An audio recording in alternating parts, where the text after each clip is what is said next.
The story of the Roman Empire doesn't begin with an emperor sitting on a golden throne. It begins with fear, ambition, and a republic that slowly lost control of its own power.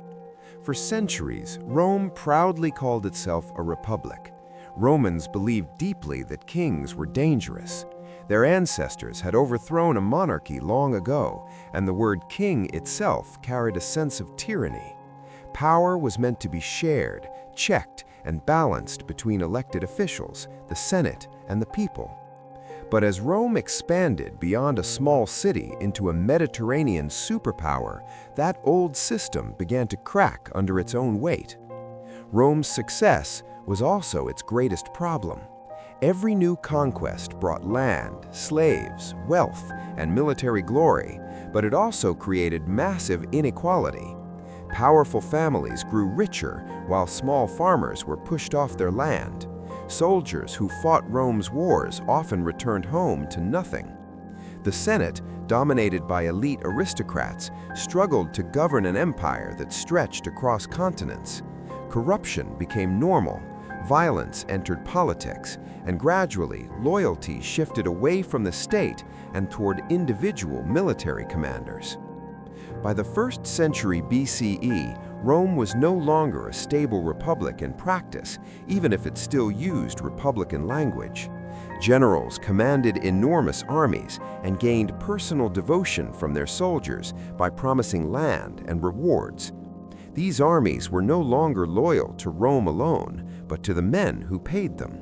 This was a dangerous change, and Rome paid the price for it in blood. One of the earliest signs of this collapse came with the Gracchi brothers, reformers who tried to redistribute land to the poor. Their ideas threatened the elite, and both brothers were violently killed.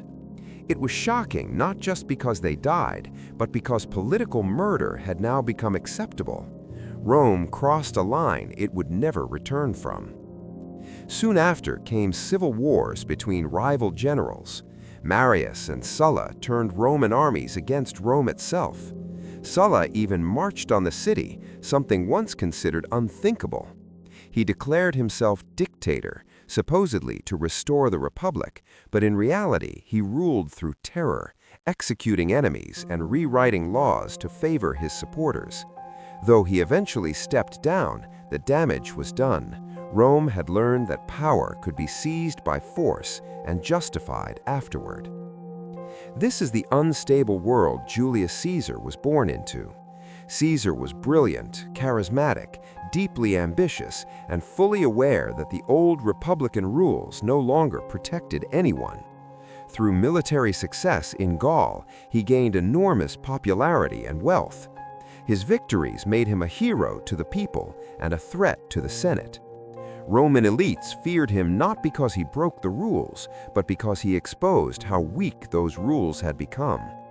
When the Senate ordered Caesar to give up his command and return to Rome as a private citizen, he understood what that really meant. Without an army, he would be destroyed politically, perhaps even killed. So he made a decision that changed history. He crossed the Rubicon River with his army, an open act of rebellion.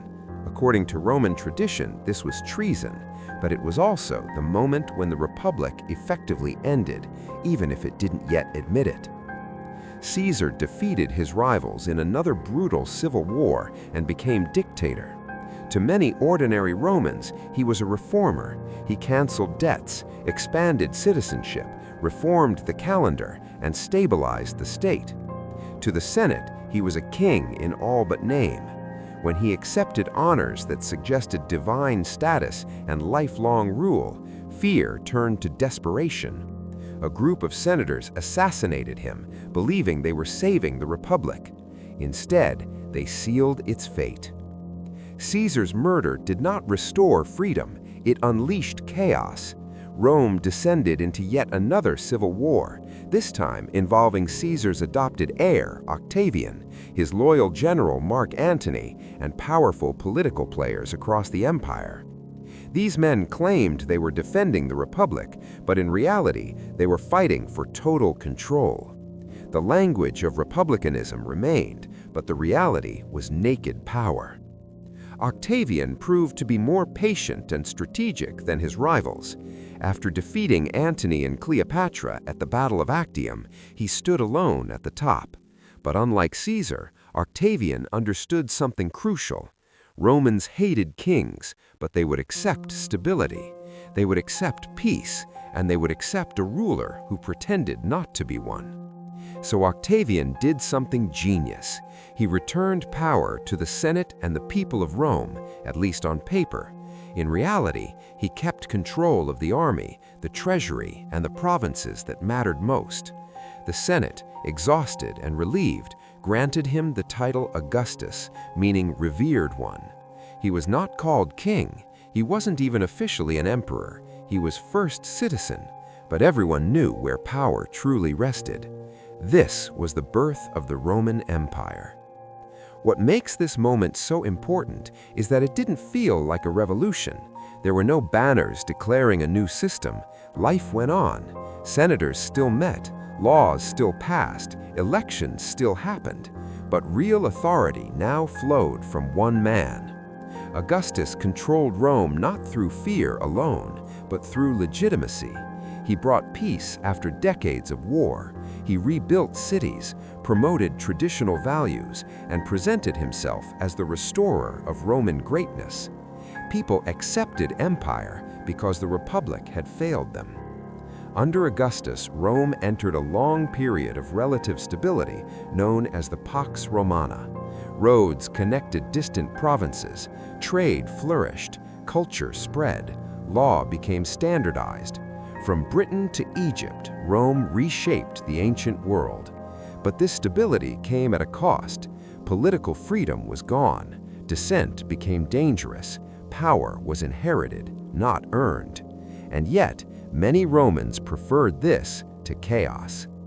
The Roman Empire was not born because people wanted an emperor. It was born because institutions collapsed, inequality grew, and violence became normal. Empire was the solution to a broken system, not its original goal. This is why the Roman story still matters today. It shows how republics don't usually fall overnight. They erode slowly, as citizens trade freedom for order, and as leaders justify extraordinary power in the name of survival. By the 1st century BCE, Rome was no longer a stable republic in practice, even if it still used republican language.